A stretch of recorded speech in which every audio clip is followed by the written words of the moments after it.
challenges that none of us could have predicted, and it would not have been as successful of a season by success, I just measure it by how much kids enjoy what they're doing. But it certainly would have been a lot more chaotic if it hadn't been for some of the folks that I need to run down my list and say thank you to. First off, my wife and children. My wife couldn't be here tonight. She's coming down with a perfectly timed chest cold just before the end of the year, just to get the summer started off right. But she is basically, she runs the house 24/7 when I'm in track season. And without her support and her unwavering, really understanding and patience for what it takes to try and keep this ship moving, I wouldn't be able to do what I do. My own two children, they obviously, it's difficult having a short-rested father, but it's even worse when it's a short-rested father that's coaching them at the breakfast table and on the way home and all of the above. And so I need to make sure that I thank them and call Rhett and Wyatt out individually for that. Actually, this was the first year I thanked my mother in a long time. And that may sound funny to some of you, but she actually had stopped working meats years ago.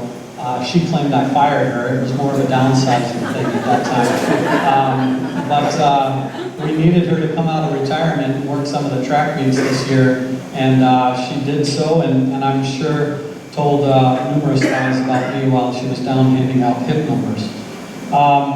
I need to thank our unbelievable coaching staff. I'm also going to be this evening reading some notes from Coach Smith. Coach Smith is actually in Phoenix this evening. His, obviously, life is turning and turning and turning at a rate that I would find both dizzying and almost blinding.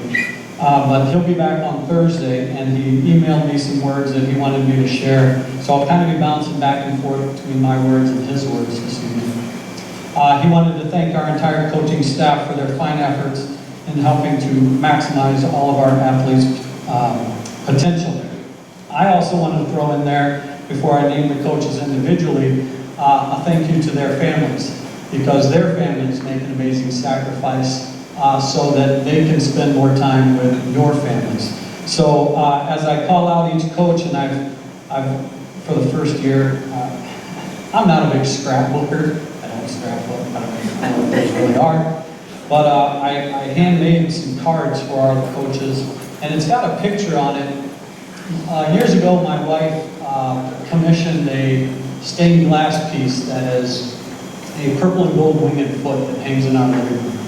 And this season, obviously, there were some late nights, there were some very stressful days, and a lot of nights I'll wake up 2:30 in the morning and just go down to the couch so that I don't wake up the dog or wake up my wife. And I'll just lay there or watch some TV and try and work through what we're trying to figure out. And as the sun was rising one morning, this particular window with the stained glass in it lit up. I mean, it was like neon. And I thought to myself, you know what, the only thing that's really getting us through this season right now are these people over here to my left. So I'm going to call them out individually.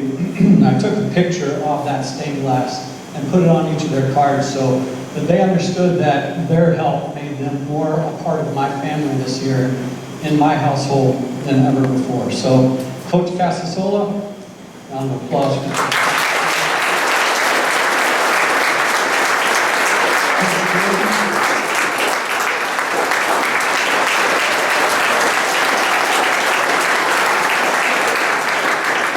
Coach Kaufman.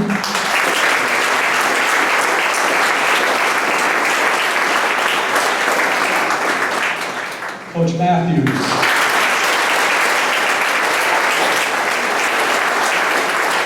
Coach Moots.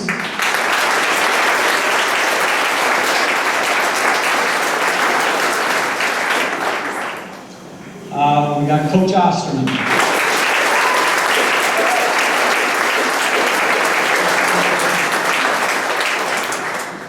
Coach Snyder.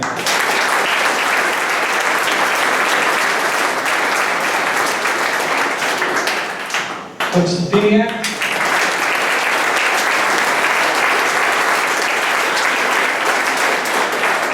Coach Wolf.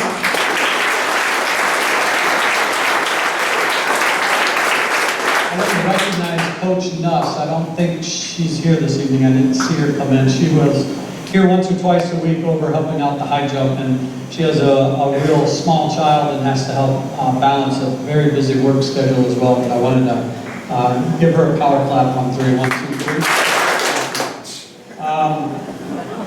Other thank yous.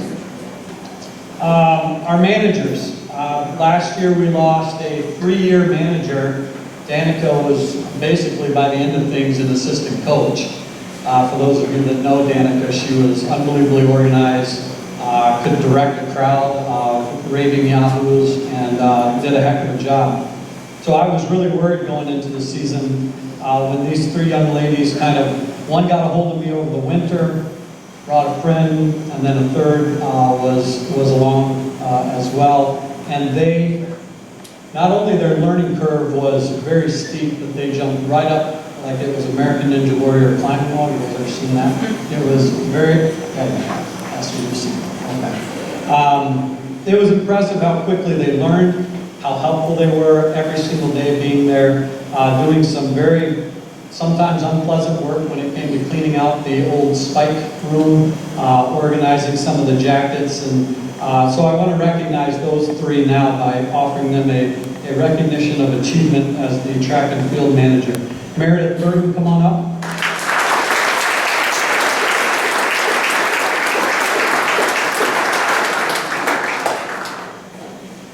Natalie Halpin, come on up.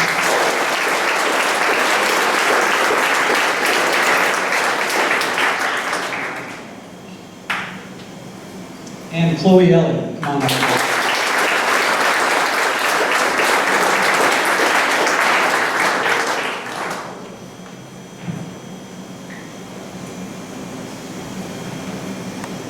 I need to thank parents, not only for feeding your children, getting them where they need to be, mostly on time, unless they're in charge of driving themselves, supporting them sometimes with tough love, helping out with the fundraising. Our group ended up raising over $18,000. We were able to buy a high jump pit, hurdles, blocks, 5 new poles.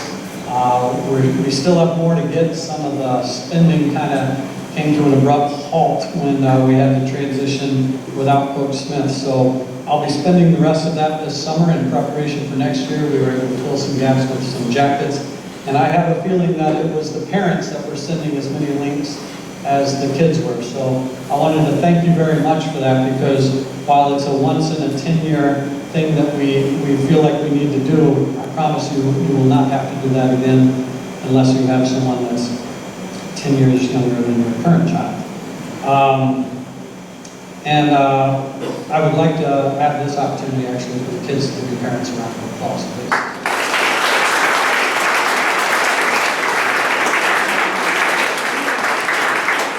I need to thank our athletic director, Mr. Henner, and his secretary, Ms. Butler. Their support and communication, both with scheduling, buses, helping us out through some rough days. They were impeccable in what they did, and it is unbelievably appreciated to know that we have their support, that it's not a us versus them, it's an us and them. We're all part of the same team. So a quick round of applause for them, please. And then I want to thank the kids. When I stop enjoying being around you, then I'll stop coaching. You still make it enjoyable to be around the sport that I've been a part of for over 30 years. And I'll tell you, as an athlete, I know what a great social atmosphere it is with kids your age, but it's also a great way to keep old people like us young. To really be around you, to be around some very, very positive people. You know, anytime I hear people in the community or relatives of mine complaining about the future and well, these kids don't look, I have plenty of prime examples as to how we are in good hands in the future. And most of that comes from the kids that I get to work with in track and field. So congratulations to keeping the old man feeling a little bit younger I really appreciate the time that I get to spend with all of you. I'm going to read a couple of words from Coach Smith. Kids have heard me blubber plenty this year already, so I'll try my best to keep my composure, but I can't promise anything. Congratulations to the boys team for their success this season. He'd like to express his sincere gratitude to, I think this is the main reason we went to do this, so I have to stand up there and talk. For their support.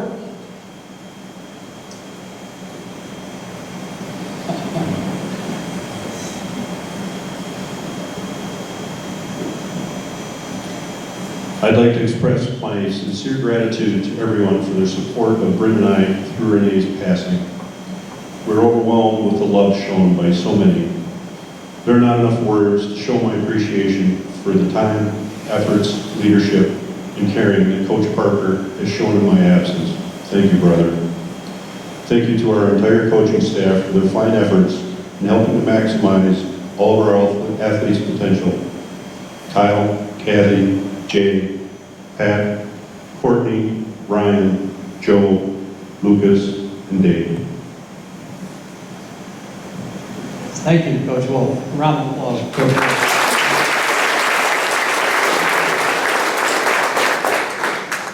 So season highlights. Biggest highlight, I think, the number of kids we had. This was an all-time record for our program. We had high 50s for the girls. We ended up in the high 70s for the guys. So having just over 130 kids is obviously, it's a positive thing to be around so many positive people. And it's because of them bringing friends that I think has grown this program to the size it is now. We had new meets this season, 3 indoor meets. I know they were all at Watertown. We're not all huge fans of Watertown, but I'm here to tell you it was more comfortable in Watertown's field house than it was out on our track.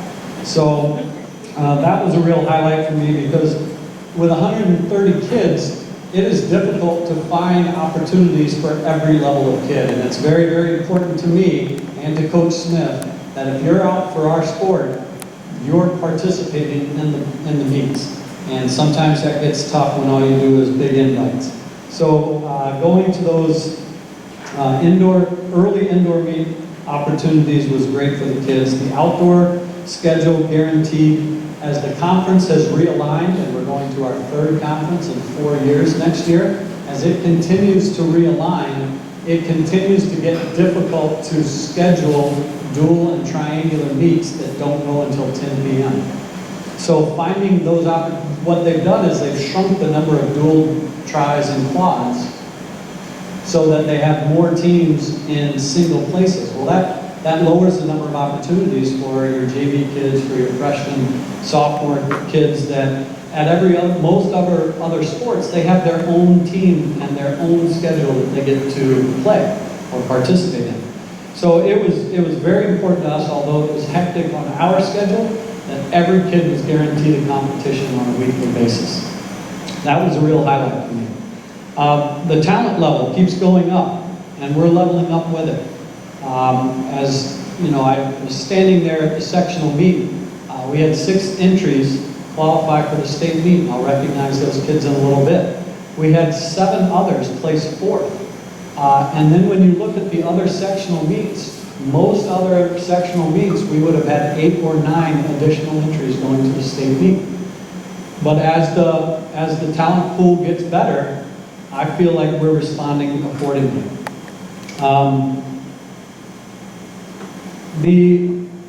Another highlight, obviously, was the girls winning, and you'll see some plaques down on the floor down there. They just end up in the dark bus on the way home from night meet, and then we'll probably find a dusty shelf in my garage at some point in time. But the girls winning Ripon, Stoughton, and the Dells, the boys winning the Dells, the boys runner-up at the conference meet where we closed within 14.5 points of the champions to our west. That was really exciting for me to be able to see the progress both teams made throughout the season. School records. I want to recognize the school records. I know Anna reset her 100 highs, or 300 intermediate, or triple jump, and then she broke the long jump as well. So she will be leaving, and I'll talk more about her in a little bit, with, I believe, 5 school records. Is that correct, Anna? So an impressive feat. If we could give a quick round of applause.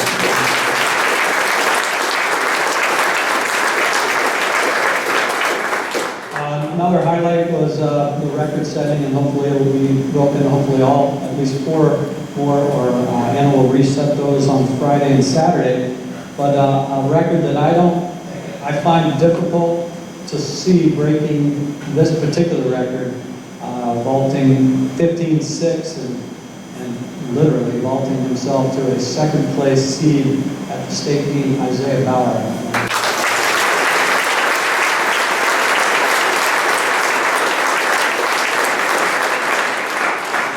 And the last highlight actually started in November.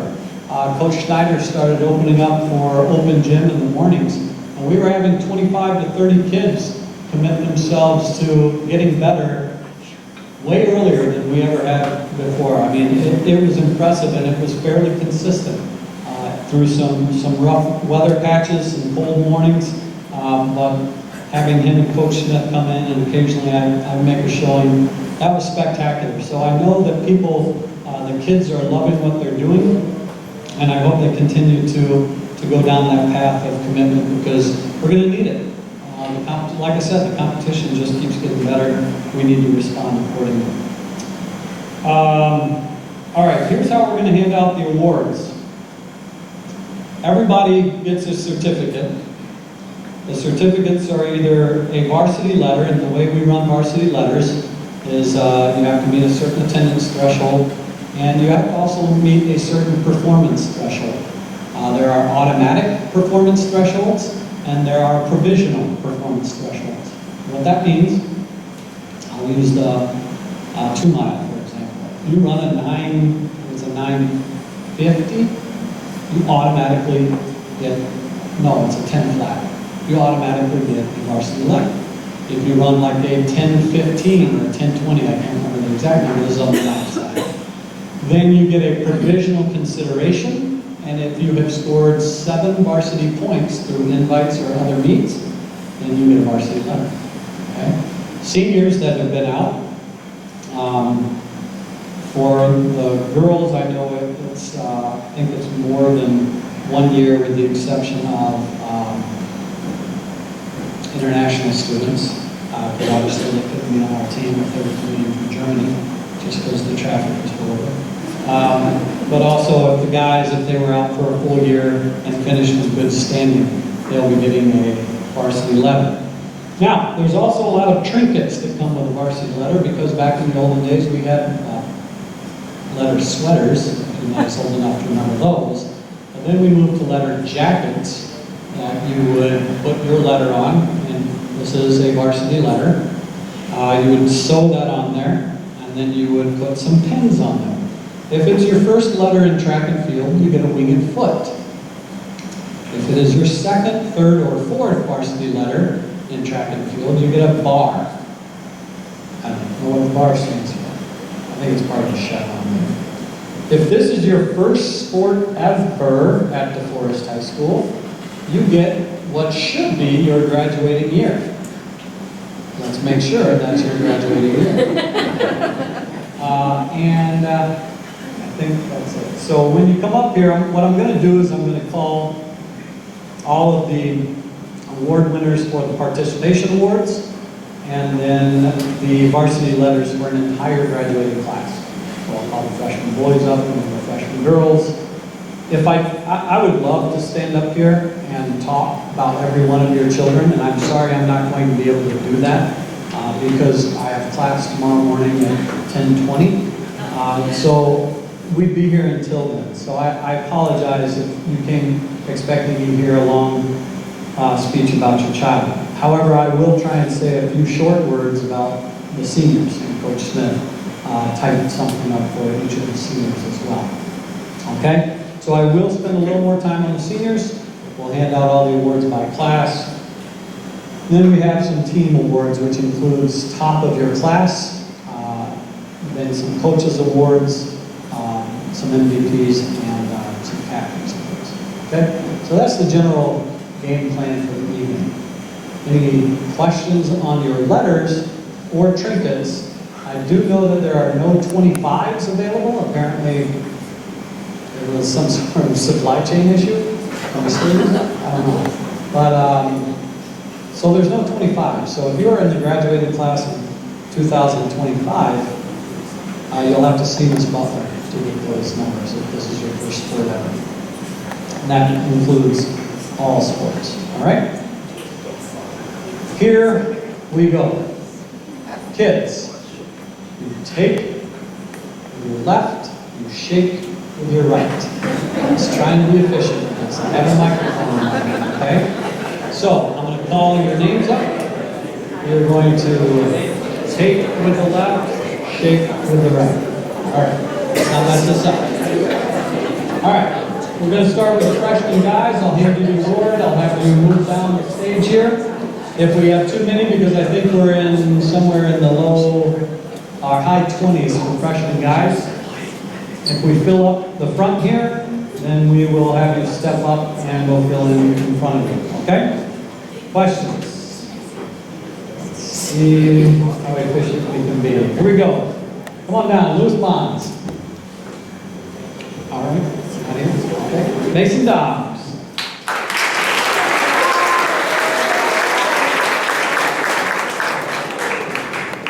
Evan Dunlap.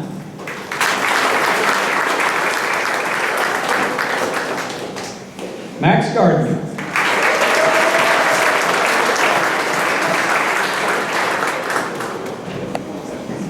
Brett Harsh.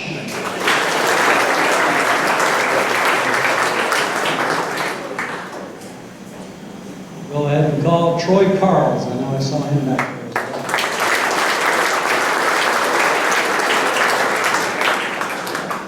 Did he just take the ice cream and go?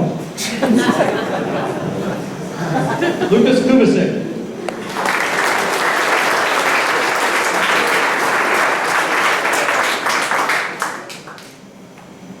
Hayden Matthews.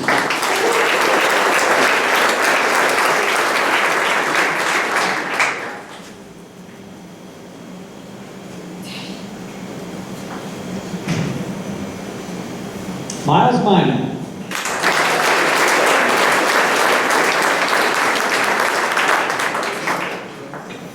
Henry Meisenbach.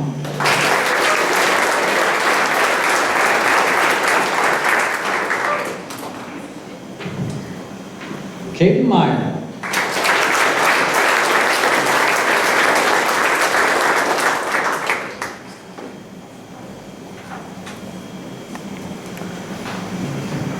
Zach Nelson.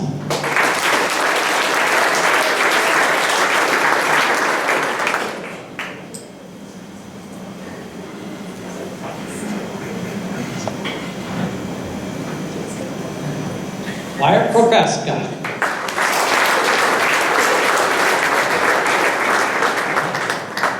Blake Robert.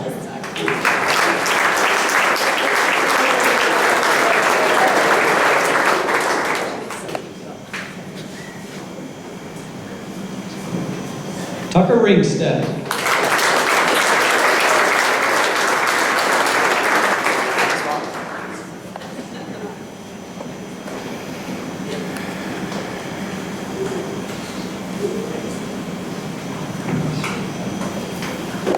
Ryan Schmidt.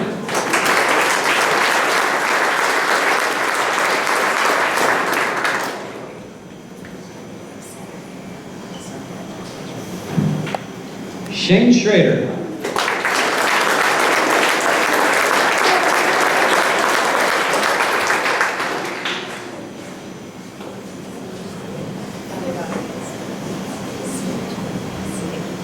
I want to say the next child is Keegan Schuppner, but I also want to call out that he's also receiving 2 large Kit Kat bars for being our highest fundraising effort of, I can't remember if it was slightly over or slightly under $800.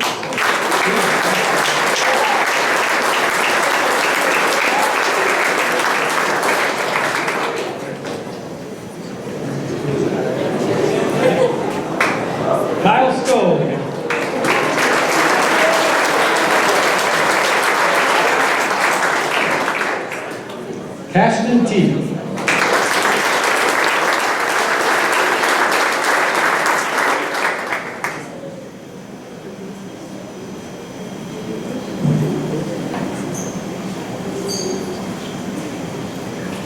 And the following gentlemen are earning their varsity letter.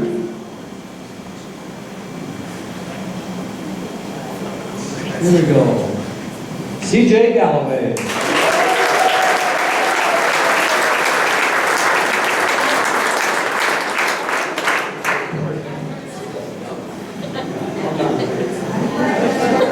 Is it C.J.'s birthday? My goodness. I don't look at the over 13s in here. All right. Owen Cowan.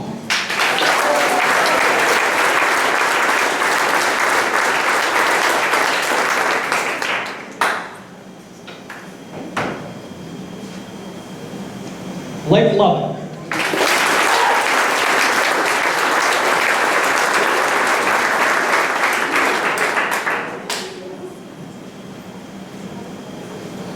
Brooks Oman.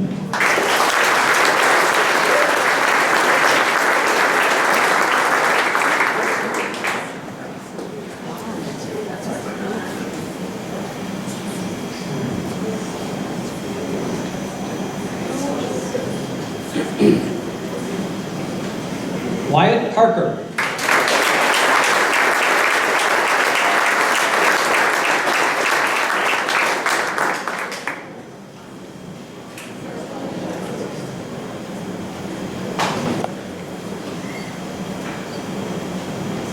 Lucas Tanner.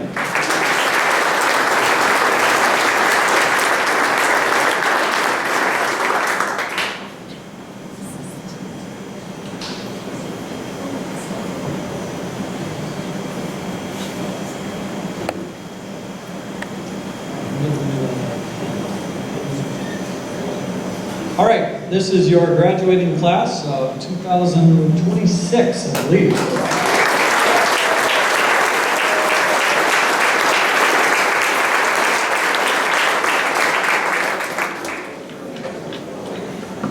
Lawson Kelly, are you here? There's not a certificate printed for Lawson, I apologize. And I'm just looking for the last one. Okay. All right, freshmen, thank you. Zach,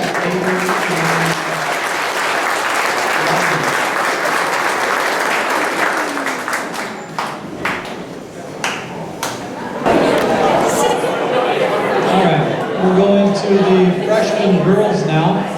And I apologize if any name gets missed. Miss Butler went off of these lists, printed certificates last Thursday before she went to, I want to say Montana or Wyoming. So if we have missed anybody or she missed anybody, we will get the certificates to you.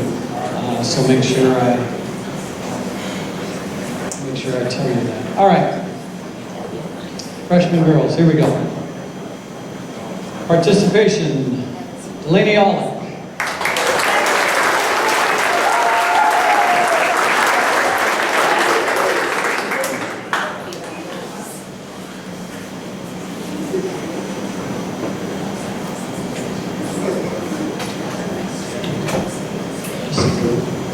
Adriana Anbutz.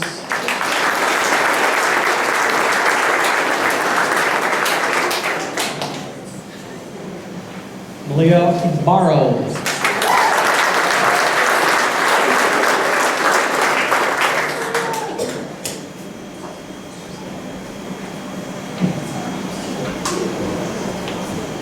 Morgan Ventel.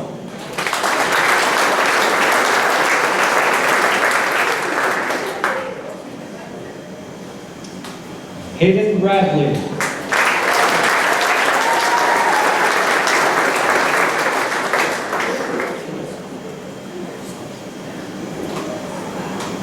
Della Hoffman.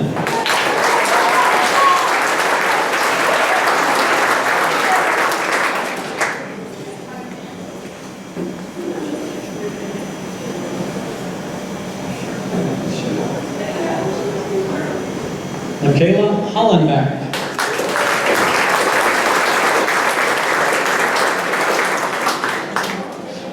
Paige Huber.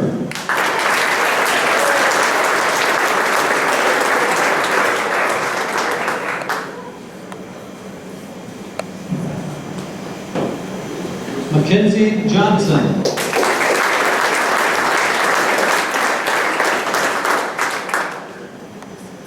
Hannah Kuiper.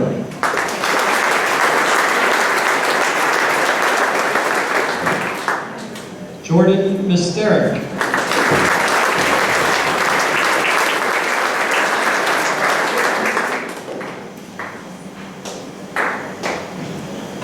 Ava Morowski.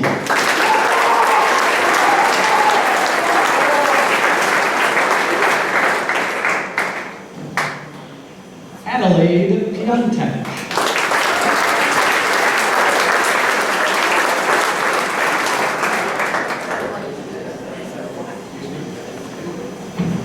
Adding to the mock.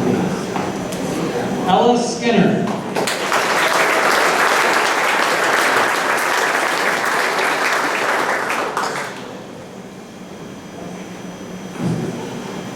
Isla Thorkelson.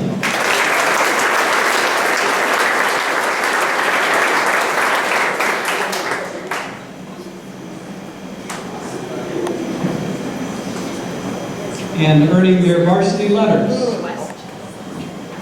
about this? Why don't you slide out the fast? Just slide out.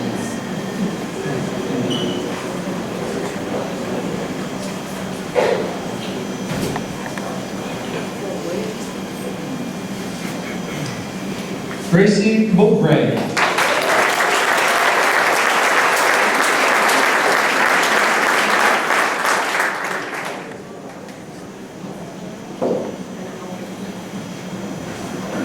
Jenna Grasky.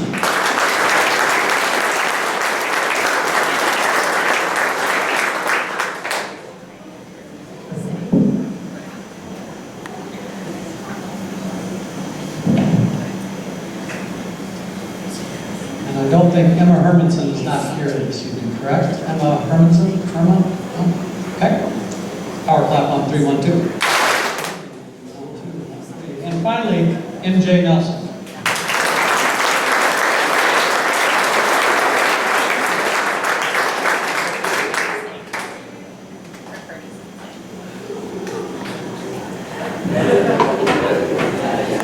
All right, your freshman class.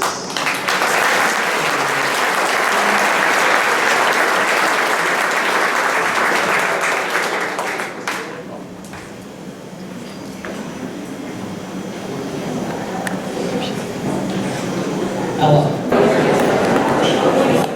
All right, let's move on to the sophomores.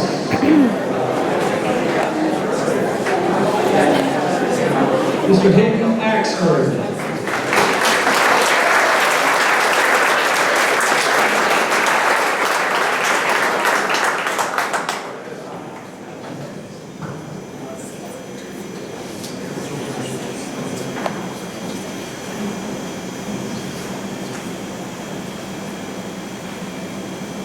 John Camarado.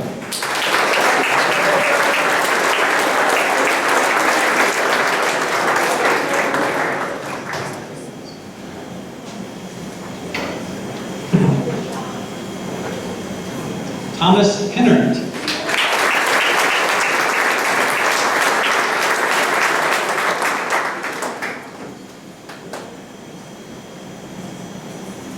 Jahad Lewis.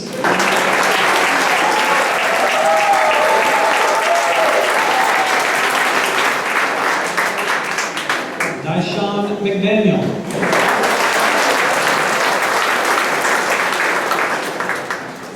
Boondocks Peters.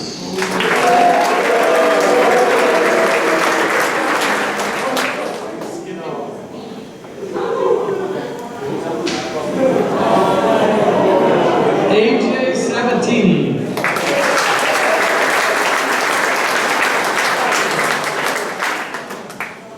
And earning their varsity letters, Luke Byer.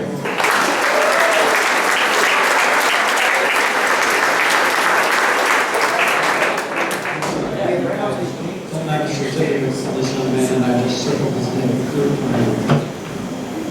I want to recognize Dakota Meyer. Where's Dakota?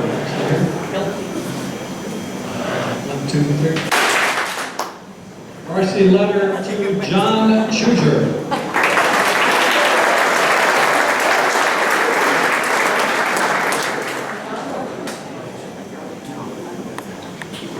Kirby Colbrook.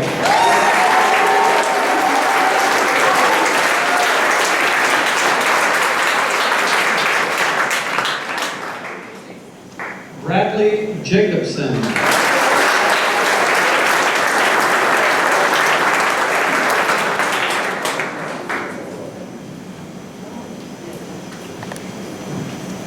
Derek Klein.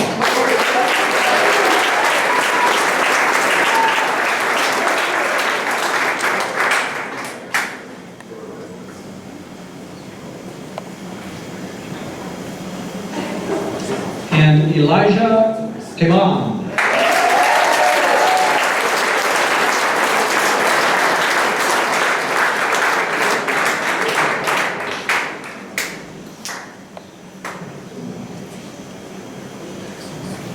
This is your sophomore class picture.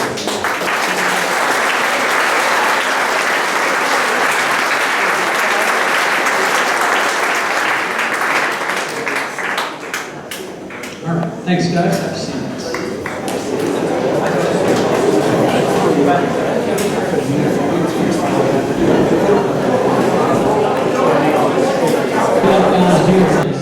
Okay. Malin Corcuera Mayoral.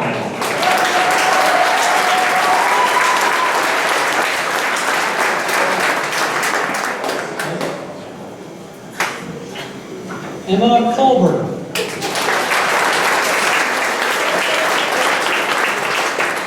Sophia Glowacki.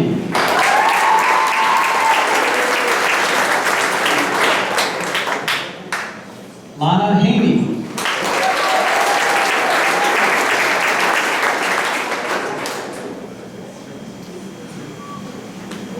Darshini Luki.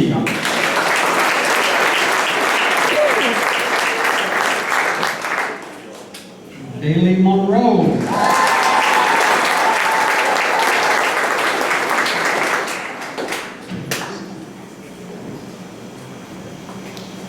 Riley Vinny.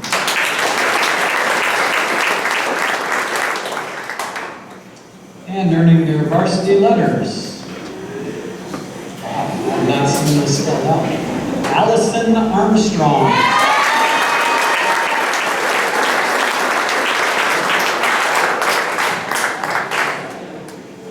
Grace Compere.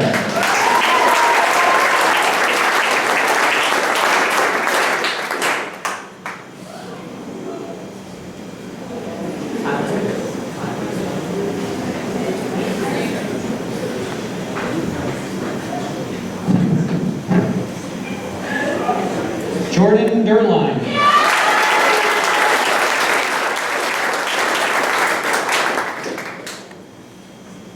Miley Kuipers.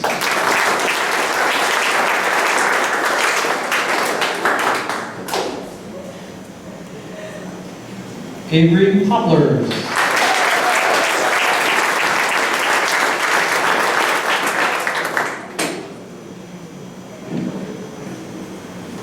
And Gracelyn Strapinski.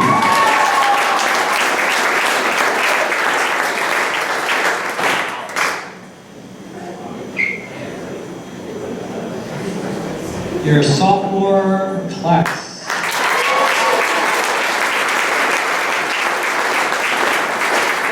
All right, we're at the junior class.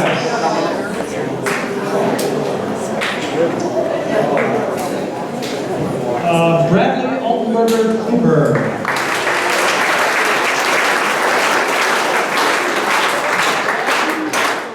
Jalen Carter.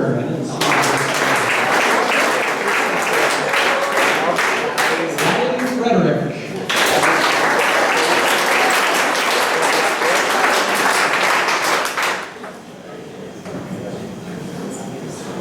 Hunter Kubasik.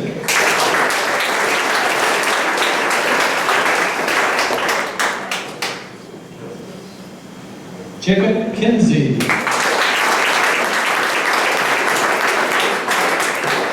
Colton Matson.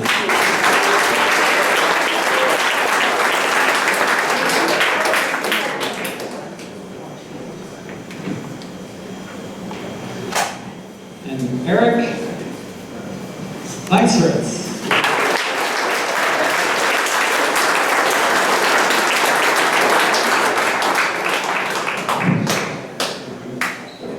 Vientas.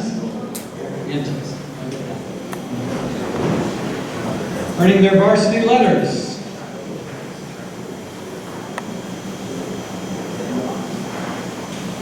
Alex Gardner.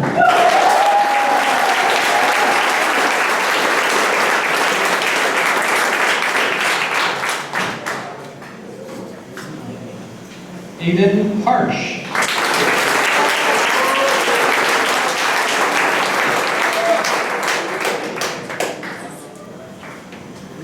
Owen Kramer.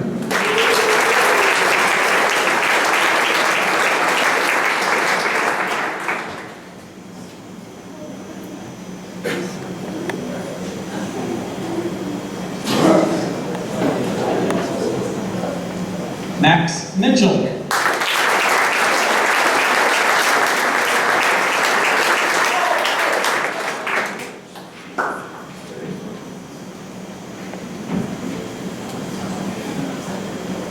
Parker Rogala.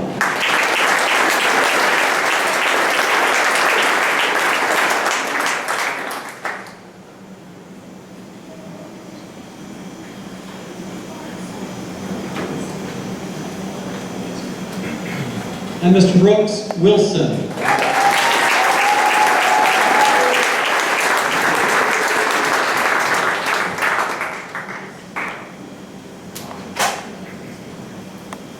And this is your junior class.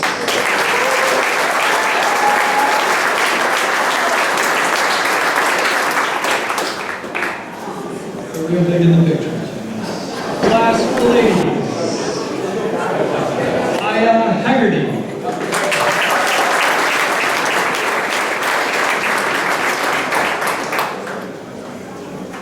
Caitlin O'Meara.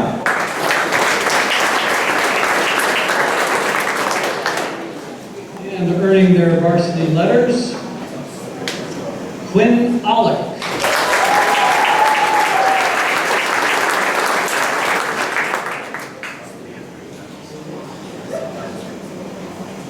Taylor Boussier.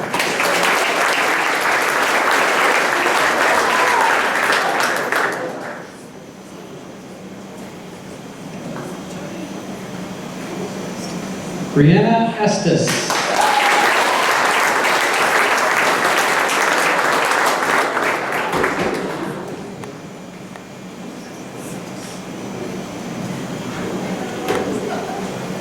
Stacy Kitboske.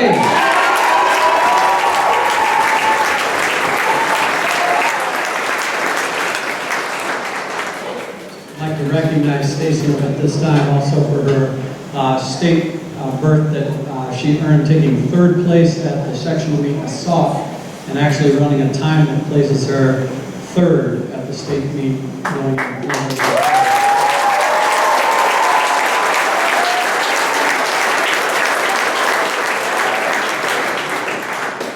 Easton Long Powell.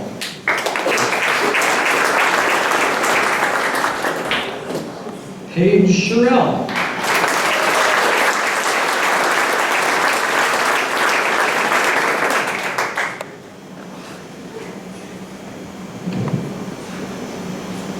All right, and there is your junior class.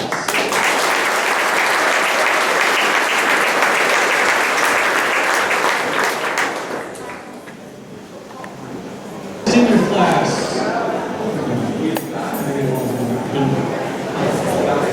We have, this year we had almost 20 seniors out in the track and field, and I think I counted at one time there were 6 guys as seniors coming out for the first time ever in track and field. And one thing I was telling Big O on the way home was, oh, here today. I was telling him and Jalen actually on the way home from Stoughton, that what impresses me about seniors that come out for the first time ever is that they're trying something that they know almost nothing about. And that tells me, in and of itself, they're ready to go out into the real world. Because almost everything they do after they leave high school and hopefully out of their parents' houses down the road is start to make decisions by themselves. And oftentimes around things they know nothing about. At least that was a good chunk of my 20s, well into my 30s. So I'm most impressed, and I'll try and recognize the kids as they come up here if they're a first-year senior, because while I absolutely have loved working with and getting to know all of my seniors, it impresses me the senior class kids that come out for the first time ever. So I'll try and recognize that. This senior class didn't get really a freshman year. That was the year that we got canceled 2 weeks into the season, or a week into the season. I remember being in the, well, I guess it would have been the here, what was the gymnasium, Anyway, we were standing here towards the end of the first week, and they were talking about, COVID's coming around. What do you think is going to happen? And it was that Thursday or Friday. We're like, well, we're going to keep getting after it. We were in that small gym because basketball was still playing. They were going deep into the playoffs, and so many of these seniors that have been out for 4 years, I was barely able to get to know their names by the end of that second week. And then I didn't see them again. And in fact, we didn't see them again until the following, I believe it was late April, that they got, because that was the year that they squeezed that fall season in, and the football team played in between, and the soccer team played in between basketball season and track season. So that was the year that we went to state in late June. That was their sophomore year. Last year was the first year that they had their first full, real track season. And even then, we were dealing with so much construction, getting around places, trying to navigate the grounds themselves. And so for them, especially the ones that have been out all 4 years, it impresses me that they've maintained the drive, the desire, and really the fun that track and field has to offer. So before we call these guys up and these ladies up, I want to recognize that you've been through a lot. And with resilience comes a great deal of power and maturity that you have to yield when you leave for school, for jobs, for whatever you're doing next year. Things will be tough. I'm not sure they're going to get much tougher on you than what you've had to deal with, hopefully, over your 4 years. So a round of applause to those kids.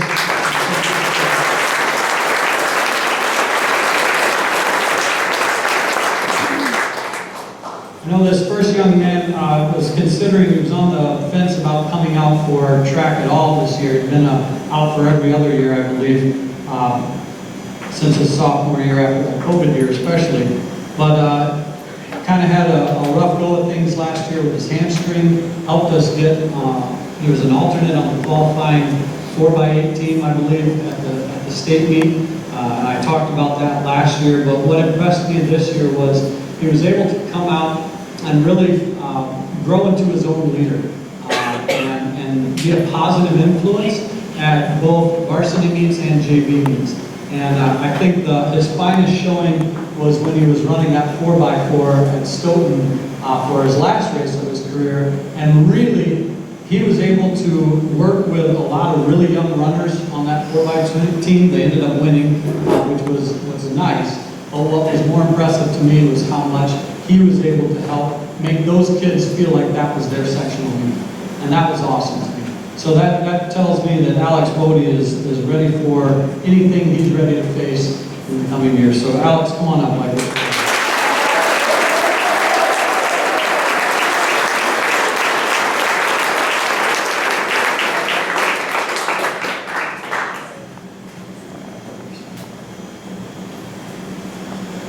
I've known Keaton a long time. I got to know Keaton when he was playing soccer with my older boy, and known his family for a long time. Spent a lot of downtime in the off season with Keaton. And when we spend time up north, I remember Keaton going for runs with me and my boys, and really sticking his neck out there. And I kept thinking to myself, you know, he's a solid runner. I think he's gritty as can be, and I think he's a proud young man. So he was not, no matter what, he was not going to let us drop him on any of those runs. And I thought to myself, well, it'll be interesting to see, because I've seen him play soccer and he plays with a lot of fire, and we need fire in some of the distance races. You got to come at it with a certain amount of attitude that this guy next to you just isn't going to beat you. Keaton, I think it was a learning curve as to what clothes to wear at the beginning of the year, when he'd show up in the really, really cold days with a hoodie and shorts. And then he started showing up on the warmer days with a hoodie and some shorts. And luckily, he did not warm up in his hoodie at the regional meet at La Follette.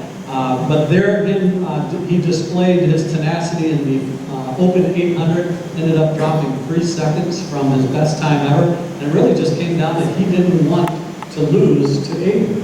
And he ended up running a mid-204. But I hope he had a good time. I hope when he looks back on track and field, he'll remember fondly that, and not really think about what he missed, but what he gained by coming out in this one year. Keith, come on up and get started.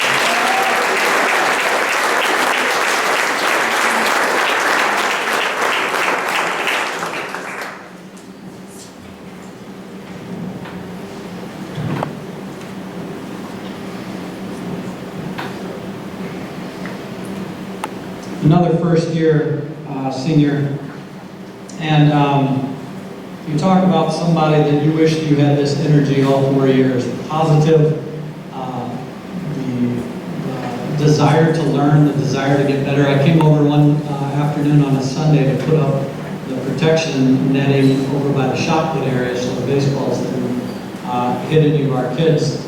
And there was Hobby throwing with Seth on a Sunday afternoon. You're a first-year senior, and I'm thinking, this kid just wants to get better. But he's also laughing, having a good time, and to watch him come out his senior year, I'm a big believer in you regret more the things you don't do than the things you do. And I think the only thing he regrets about coming out for track his senior year was not coming out as freshman and sophomore and junior year. But what I really enjoyed the most was the energy that he brought for the lifetime 10-foot best, I think, at the regional meet, throwing 113. Javion Coons, come on up and get your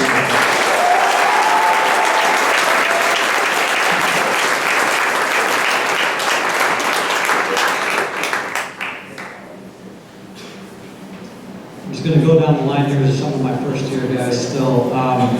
Big O isn't here. Alex Agno, I guarantee he's out of that soccer game. Kid loves soccer to no end. So, Dilly, are you heading out there after this? Or not?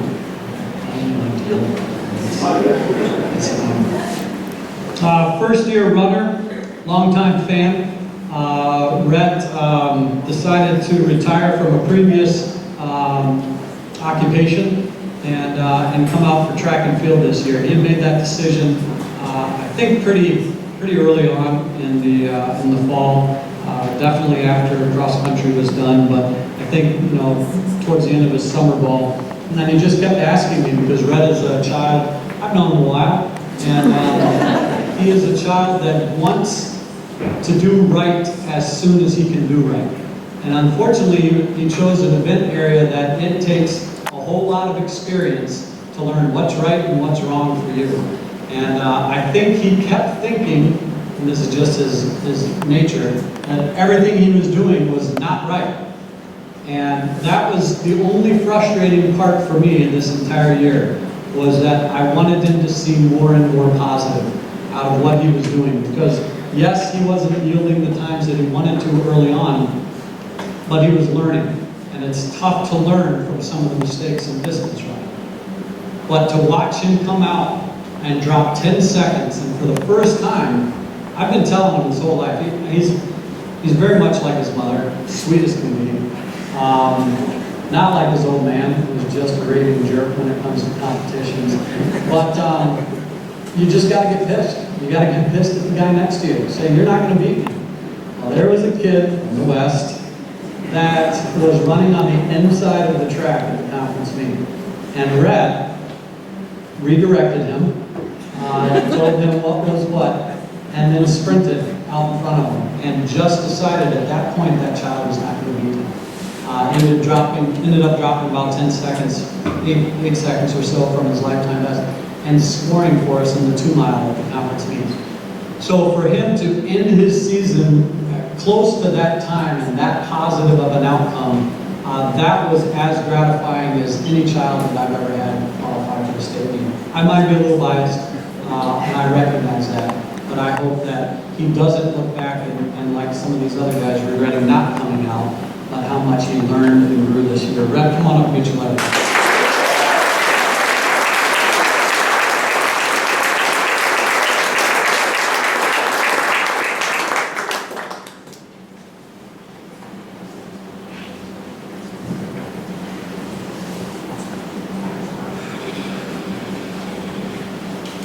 Another first-year senior. I think he came out because a lot of his buddies were coming out. I think Adam will tell you that.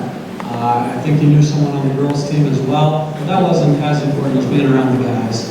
I think he wanted to just come out and have fun.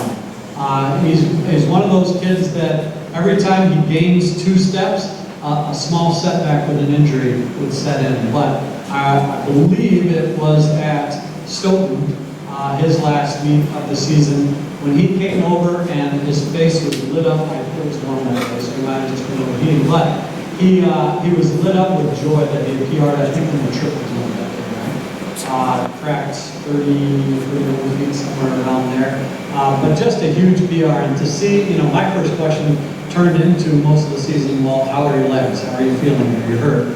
But at this point, it was, his career was almost behind him, and so it was just sheer adrenaline that I think was getting him through the day.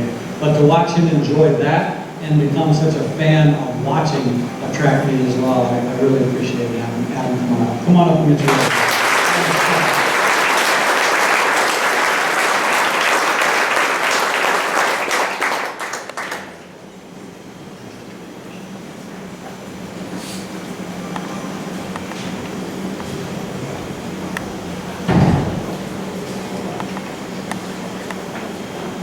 Yitzhak. Is Yitzhak here? I want to recognize real quick Yitzhak Tristan, who came out, and he was one of the kids that he wanted to learn so quickly. He was coming back and telling me about videos he was watching on how to sprint, how to start, how to work on his long jump. So I want to recognize real quick Yitzhak Tristan. 1, 2, 3. All right. Another first-year senior that I think it was my wife that told me after the sectional meet, does he always look like he's in pain from step 1 through the finish line? I'm like, I don't think that's pain. I think it's just utter determination. He just makes it look like pain.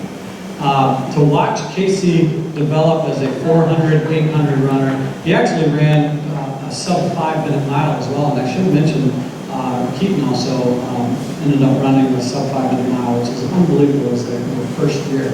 But Casey ended up being a threat wherever I put him.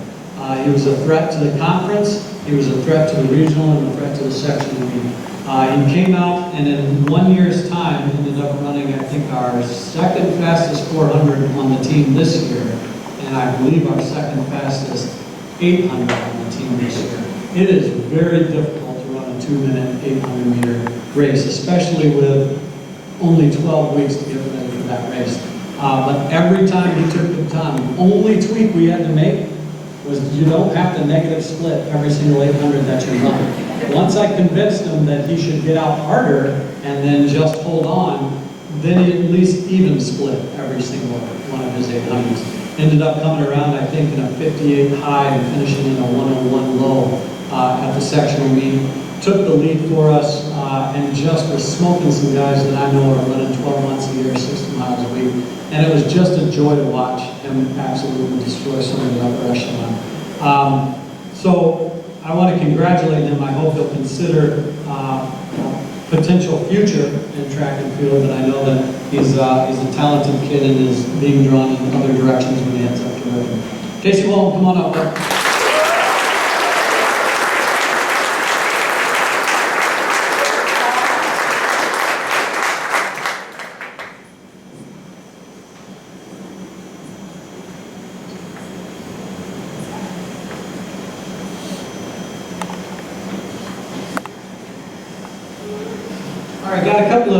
second year seniors that I want to recognize, Sue. And, the first young man, I wasn't 100% sure he was coming back out his senior year. He came out because his buddies were out his junior year, and you know, he was just having a good time.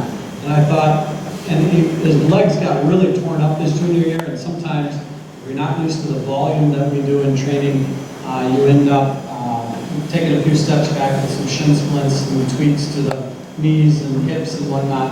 But Brandon came back with some tenacity this year. What was impressive about Brandon this year was his flexibility.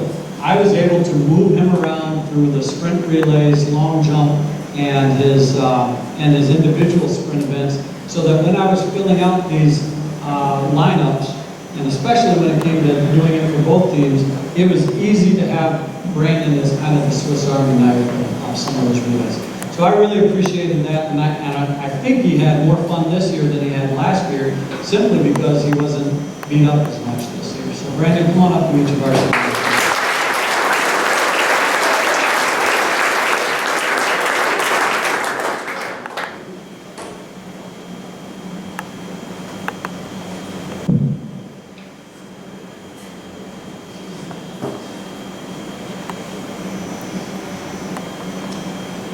Dylan Summers, he came out because his buddies were out last year. I talked him into moving up a little bit from the 100 to the 200. He hated the 400. He's pretty darn good at the 400. But, you know, he got real nervous before some of the races, not many of the races. At the beginning of this year, he was nervous before every single competition, indoor and then early outdoor there. And I kept asking him, like, what's different, man? What's going on? And I finally dug deep enough that I think I scratched the surface at his expectations on himself. He didn't want to let anybody down, ever. When you're new to something, nobody has any expectations. But when Dylan knew he was coming back and was going to be a leader of our sprint corps, I think he put a lot, and it's very difficult to get over that. Puke helps. And so Dylan, he looked into doing that a couple of times. But it was an absolute heartbreak for him to pull his hamstring running 100 that day. I believe it was at our place. A little bit cooler day. Where was it? Oh, in Greenland. So it was a heartbreak because I knew it was right at that point in the season where we were going to be pressing hard to get back for the championship part of the season. He was able to get back to running one of the relays, and there was a mishap on my part that I still lose sleep over, lineup-wise. But I do think that if Dylan had been healthy throughout the entire year, he would have added so much depth to our sprint corps that might have been the difference between our second place finish and potentially closing that gap on Waikiki. But I hope he enjoyed himself. I've known Dylan a long time. He seems to have enjoyed himself, or at least tolerated me for the last couple of years, and I appreciate that, Dylan. Come on up, Mitch Varsity.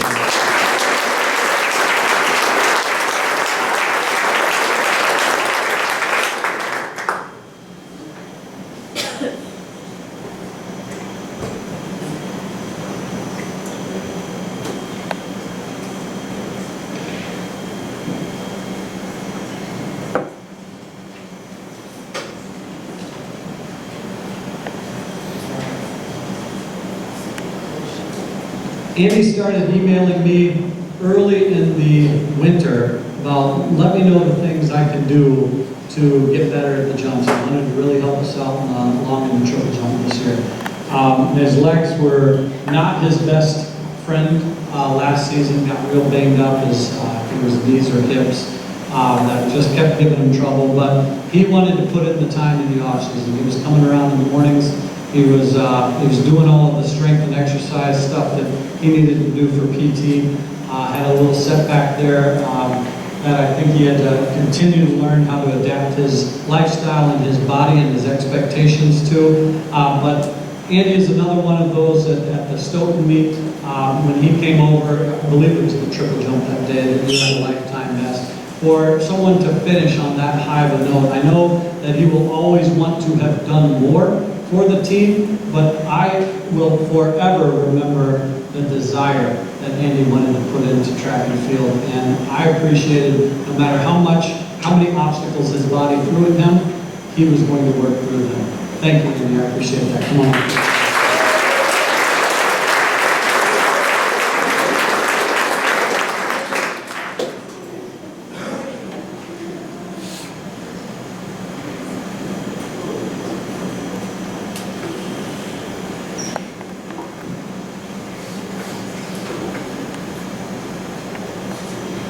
Another person that committed fully in the off-season to track and field, Seth was an absolute leader over at the throws.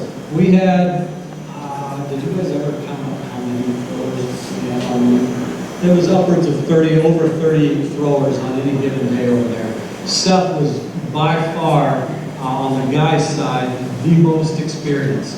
And, you know, I already told the story of coming in on Sunday, and there was Seth, not only trying to make himself better, but trying to make his teammates better. That's the type of kid Seth is. I know Seth will not walk away from this season fully satisfied. I think he would tell you that in a heartbeat. But for him to continue to invest in the offseason, be a leader to so many of our young guys, and he's such a kind-hearted individual.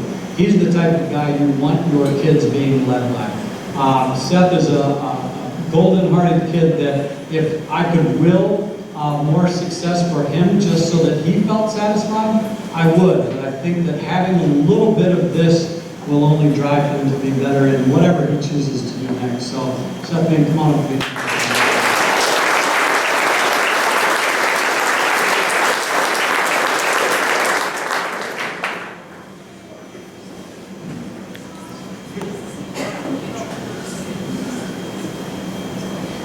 Brycey had a spectacular cross-country season, an outstanding swim season, and I think he came into the track season just looking to make sure he had fun. He was, after 4 years of running distance, I think he was a little hesitant to put his body through that again. I think that he would tolerate it because he was around his buddies, but he was also wanting to pole vault.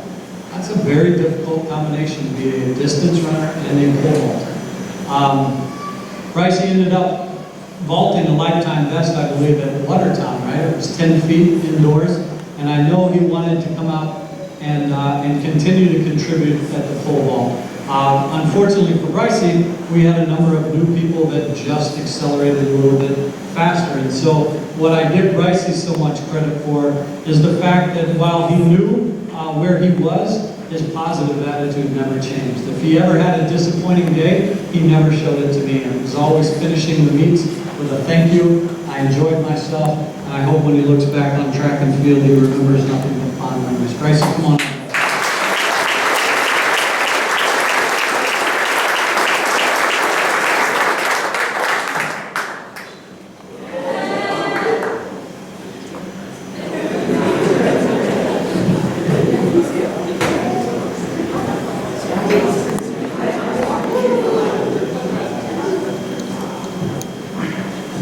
Another young man that, what's tough about the end of a track season is it's very abrupt, especially when you have goals to get to the state meet.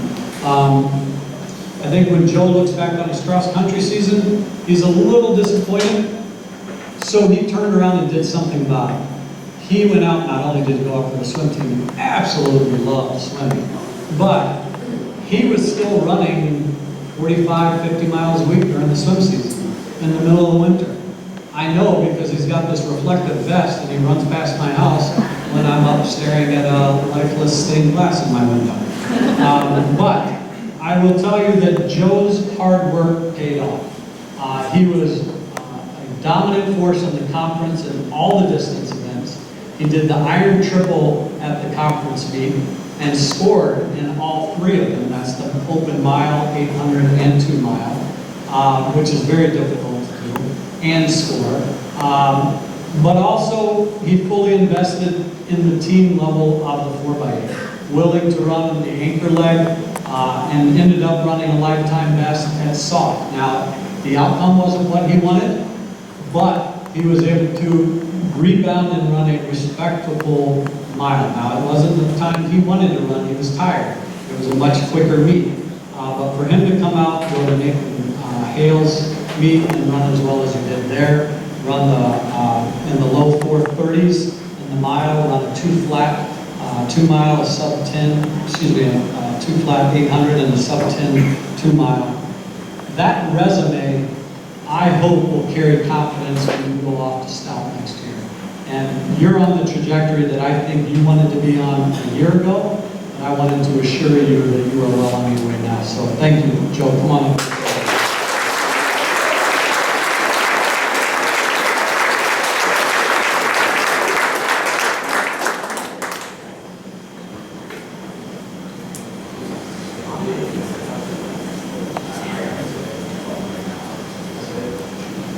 Another fully invested, once the soccer season was done, fully invested senior in track and field. I don't know how many, but very few morning practices he missed. Lifting on his own, lifting. I remember when COVID first hit, his parents telling me about how Sam was going downstairs and doing his lifts, doing the workouts that Coach Schneider was sending from home. Sam is a sprinter. He absolutely loves track and field.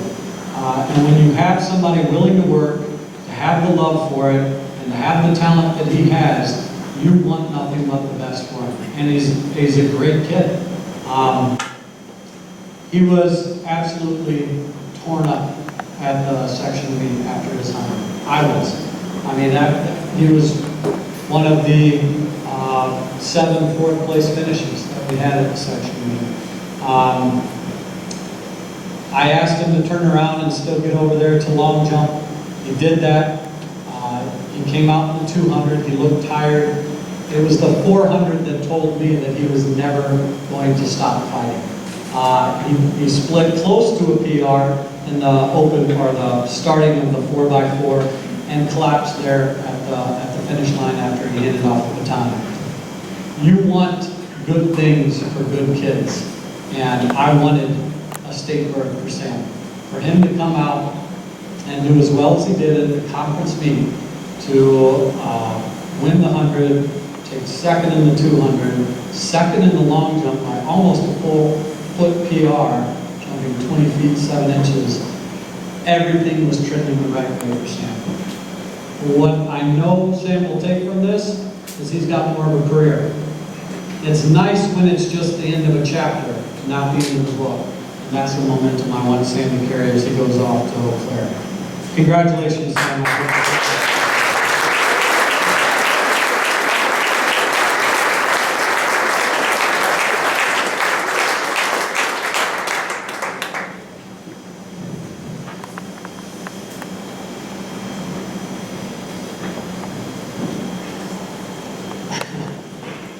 My hope for Isaiah is that he continues to give in the sport that he loves, and almost in the single event that he loves.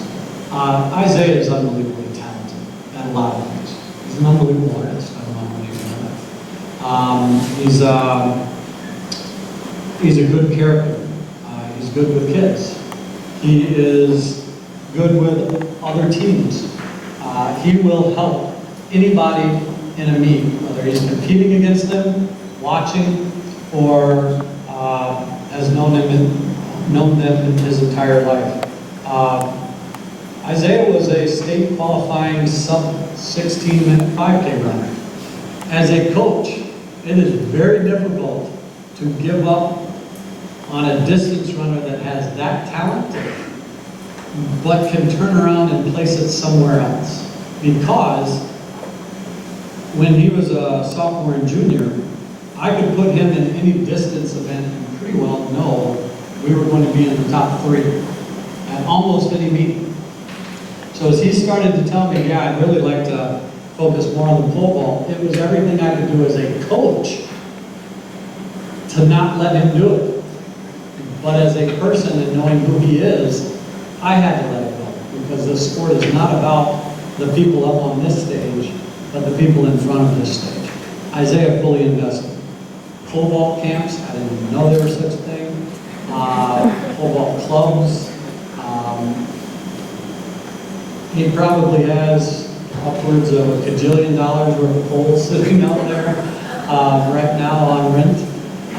The complexity of what he does goes beyond any of my understanding of the event. I had to coach pole vault one year.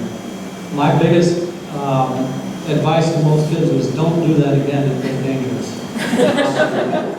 But Isaiah looks at it from a physics standpoint, from an athletic standpoint, almost from a gymnastics standpoint. And it's impressive. It's surgical. And it earned him a second seed at the state meet with his 15.6. And even talking to him today, he's talking about doing something that as a conservative coach I would say, no, don't do that. But again, I have to trust that he knows how to ride that horse. And he's doing a darn good job on it. Isaiah, come on up.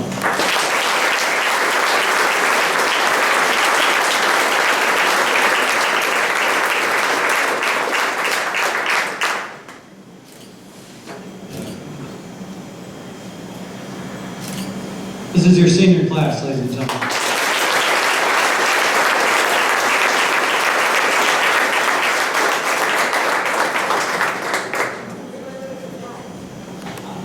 Oh, I'm sorry, jeez, is he here? How did I get moved over? I'm sorry, Timothy, jeez. Sorry, Timothy, it got moved over to the side, I apologize. Four-year track athlete, Timothy has developed his skills in the hurdles to the point where he's also over there, almost helping coach the hurdles. Sometimes, we have to pull the reins back a little bit and say, whoa, let's not overanalyze this. But Timothy is one that he too wants to dissect everything he's doing. He's also over at the pole vault, and that's a difficult balance to go back and forth between two technical events. But I think the best thing that I can remember about his season this year, I believe it was down at Stoughton, when he was finally able to crack his lifetime best again in the 300 hurdles, wasn't it? So for him to have finished on a high note in the 300 hurdles like that, I felt really good about where he was finishing up his career, and I want to thank him for his 4 years of service. Timothy, come on up, Michael.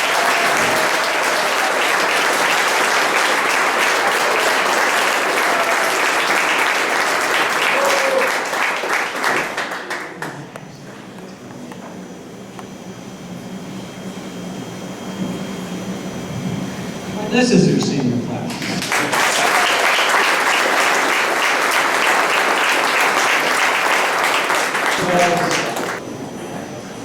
He has known these kids through the lens of, when Coach Smith first had to take his leave of absence, it was absolute, it was a shock to him too. He actually, it was Monday before our dual meet on a Tuesday. And him and I were standing out of the track putting together a base for the new high jump pit. Some 2x4s and all that, we're talking. And then, so that was about 11:30. Then I get a text message from him about 2:30. I'm taking an indefinite leave of absence. And, obviously, we don't say anything but positive things, but I thought, oh crap. There's still girls that I'm not 100% sure what their names are now. 130 kids right across the entire track. That was difficult.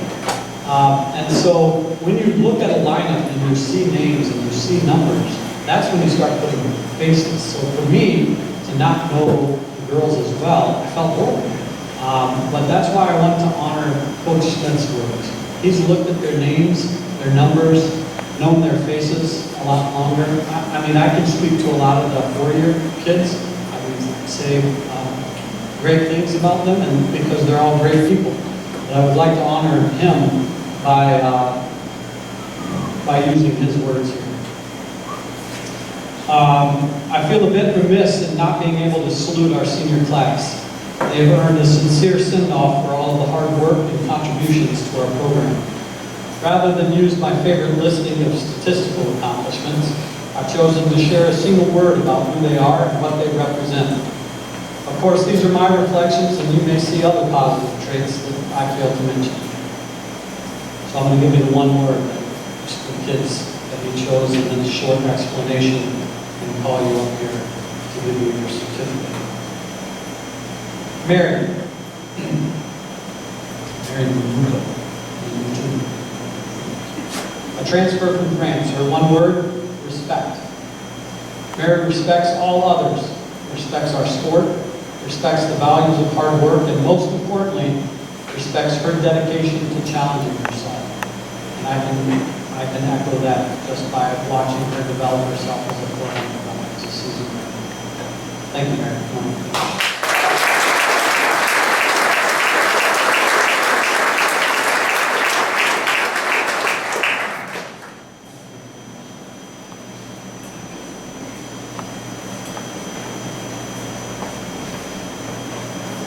Val Berkeley, four-year senior.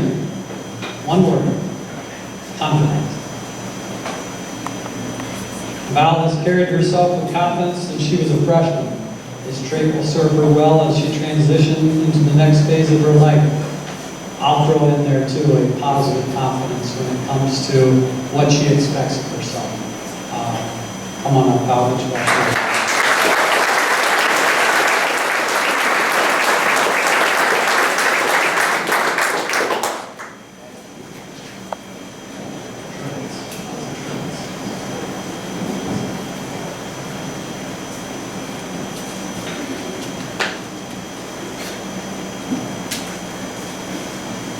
Is Vicki here? Bill or Bill? Bill.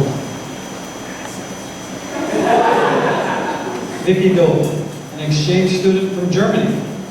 One word, inquisitive. Vicki never allows an encounter to go by without asking many questions. She is an answer seeker. Vicki, come on and do this person.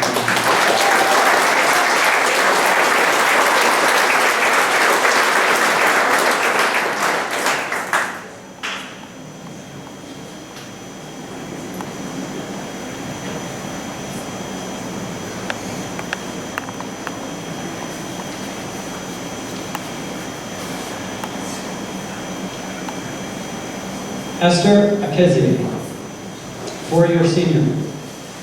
One word, professional. Esther has navigated a wide range of events with a purpose and attitude that combines focus and fun. While dedicated to excelling in her chosen events, Esther is always willing to jump in and do whatever the company needs for team success. Coach Smith is still hoping you'll reconsider your career path and still run the present. I will say that I think Esther could take her talents in many directions. I'm excited to see what she does at Iowa, and I appreciate what she does.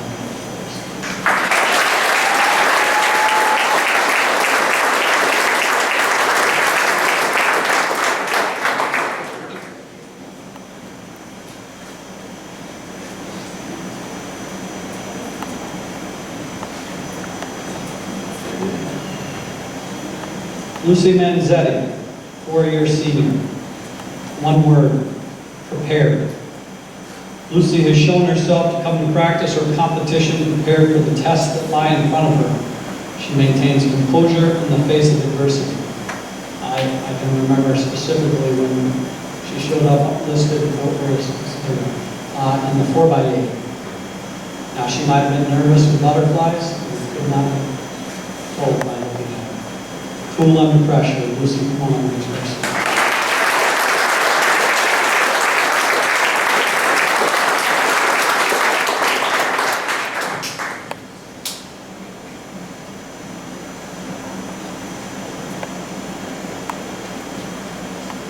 Logan Peters, four-year senior. Relentless. Logan has pushed herself through so many physical challenges and continues to come back for more. Her relentless spirit has been a model for so many teammates to strive for. Logan has given so much to our program that has led to continued team success.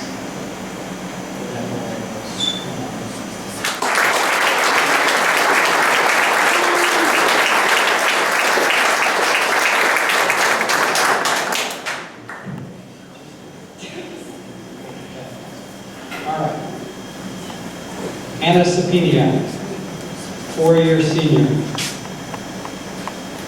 In the words of the famous T. Swift, fearless. Although Anna has rewritten our record books and is arguably the most accomplished track athlete our high school has ever seen, it is her ability to face any challenge with a passion and a positive determination that I will always remember. Fearless in the arena of competition is what has impressed me the most. I think my mother also put it pretty well when she enjoyed watching me race with a smile on her face the entire time. I know you enjoy what you do, and I'm very good at what you do.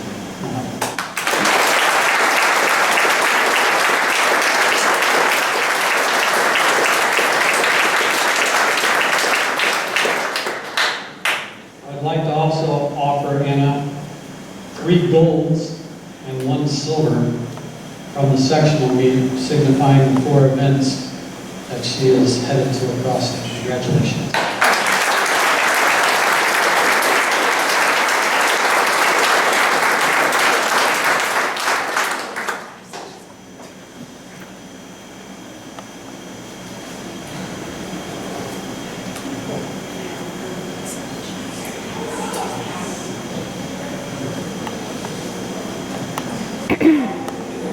All right, so we are to our, I apologize.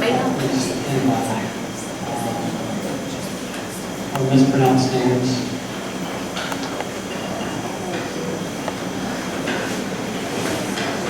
There are 18 events in the track and field meet.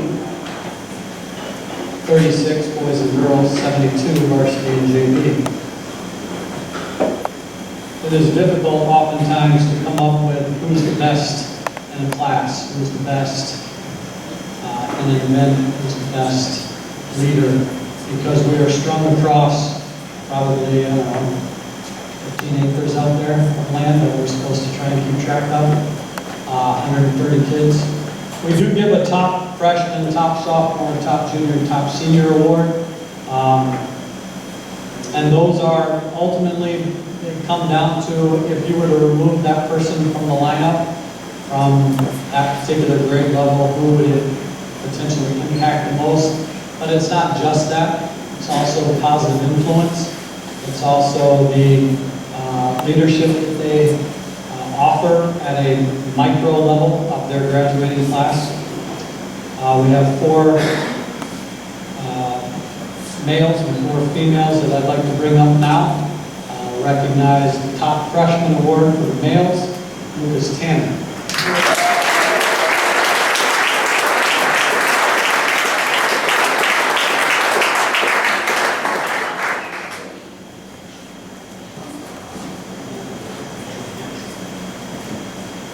Top freshman for the females, MJ Nelson.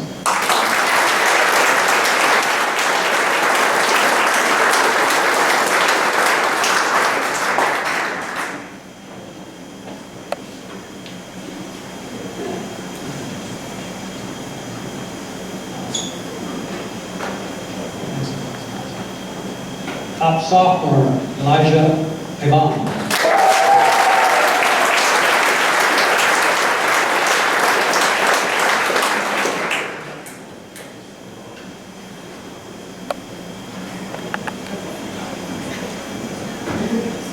Sophomore female, Allie Armstrong.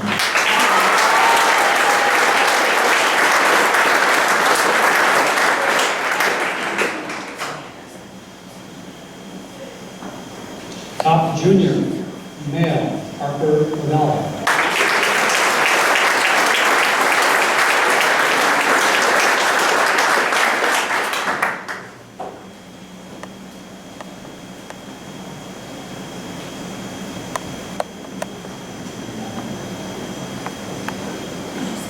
Top junior, female, Stacy Picard.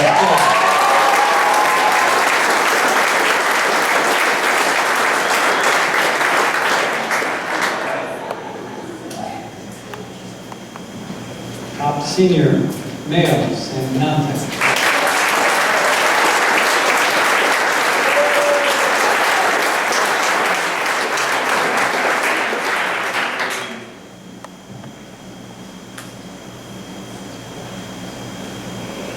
Male, female, senior, female. Esther McKissick.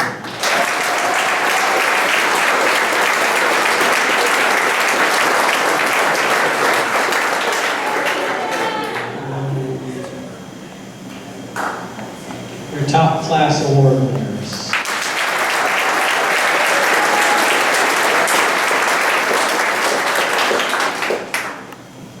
This next award is the Coach's Award.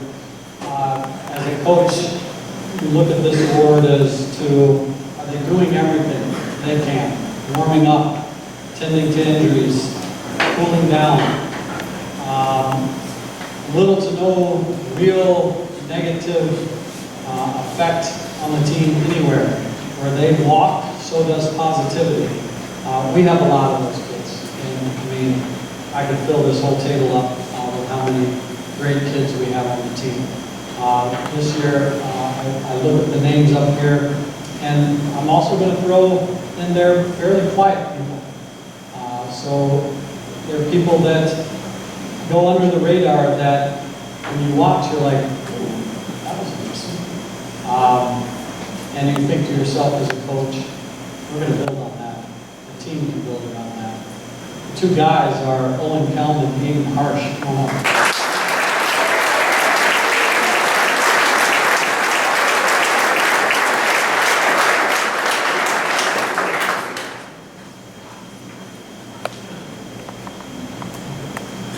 The two young lady coaches awards go to Quinn Aulick and Avery Poplar.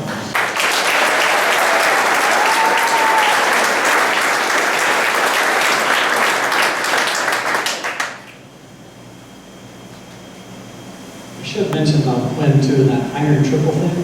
She scored in all 3 events as well at the conference. Congratulations.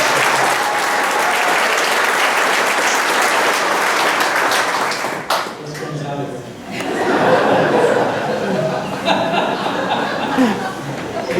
Does not like the limelight, I will tell you that. In pictures. All right, thanks. I want to say.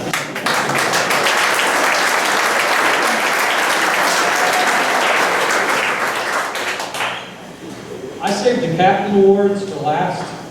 I feel like it's the linchpin of a team, a successful team. Those are the individuals that they're the adhesive. They're what keep 130 kids at a kid level moving forward. So I'm going to give the most valuable awards out. And most valuable is even difficult. You take a distance runner, they can't do 4 events at every meet. You take a sprinter, they can do 4, sometimes 6 if there's prelims and finals. So looking just at the total points scored isn't necessarily the case. You have to look at the impact overall. The 2 individuals I've mentioned several times already this evening. And actually there's going to be they missed a plaque for the guys. I have 2 most valuable. I'll recognize first the most valuable female NCAA.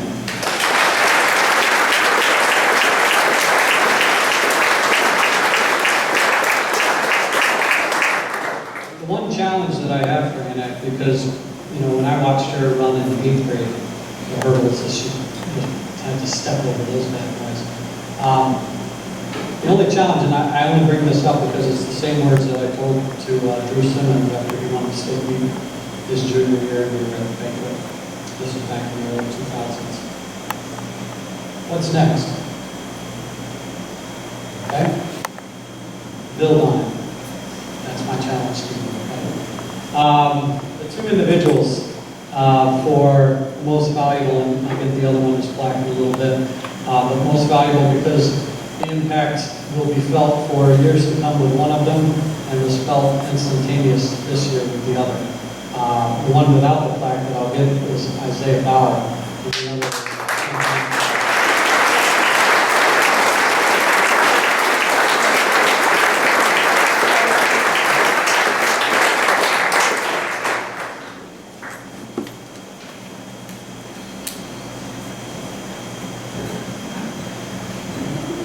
if they end up meeting my Titans at my conference meeting, because of you 2 next year.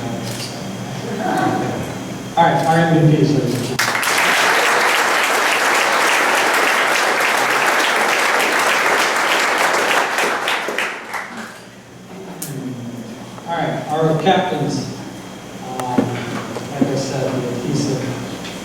that holds the group together.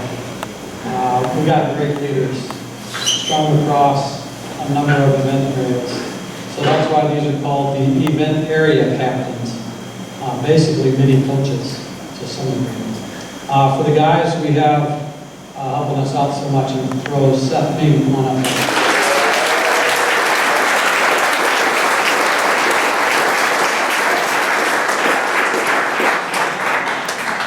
In the distance area, Joe Huber, come on up.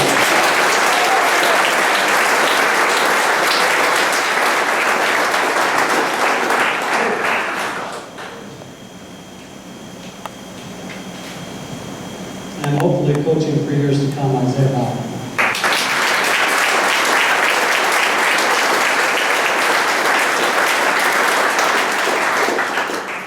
For the ladies, for a while we could have had her as a captain over in the high jump, and she was still doing that. Long jump, throwing, sprints, a true heptathlete at heart. Come on up, Esther.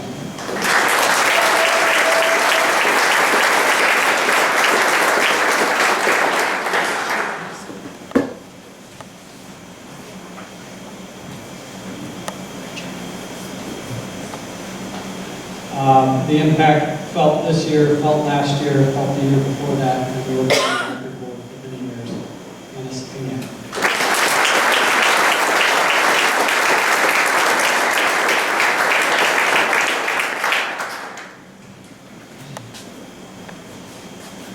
Started off in the long distance, migrated to the short distance, even ended up doing some 4x2s someplace here as well, throwing a little bit.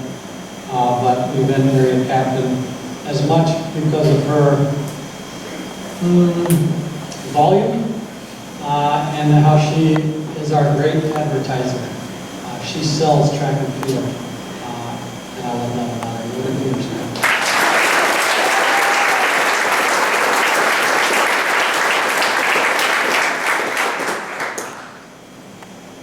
These are your event area captains for the 2023.